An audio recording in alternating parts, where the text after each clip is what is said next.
एक बादशाह का गुलाम घोड़े पर सवार गुरूर के आलम में चला आ रहा था। सामने एक बुजुर्ग आ गए। उन्होंने उस मगरूर गुलाम से कहा, ये अकड़ खाने तो अच्छे नहीं। गुलाम ने और ज्यादा अकड़ से कहा, मैं फिलां बादशाह का गुलाम हूँ और वो बादशाह मुझ पर बहुत भरोसा करता है। जब वो सोता है तो मैं उसकी हिफाजत करता हूँ। जब उसे भूख लगती है तो मैं उसे खाना देता हूँ। कोई हुक्म देता है तो फौरन बजा लाता हूँ। उस पर बुजुर्ग ने पूछा, और जब तुमसे कोई गलती हो जाती है तो?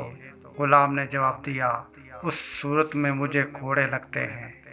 उस पर बुजुर्ग बोले, तब तुमसे ज्यादा मुझे अखड़ना चाहिए। गुलाम ने हैरान होकर पूछा, वो कैसे?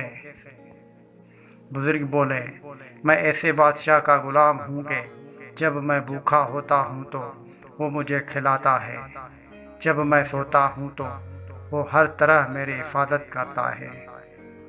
जब मुझसे गलती हो जाए और मैं उससे माफ़ी मांग लूँ तो बगैर कोई सज़ा दिए अपने रहमत व मेहरबान से मुझे बख्श देता है।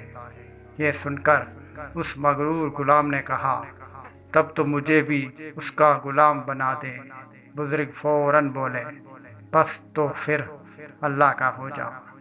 ऐसा मालिक तुम्हें कहीं नहीं मिलेगा।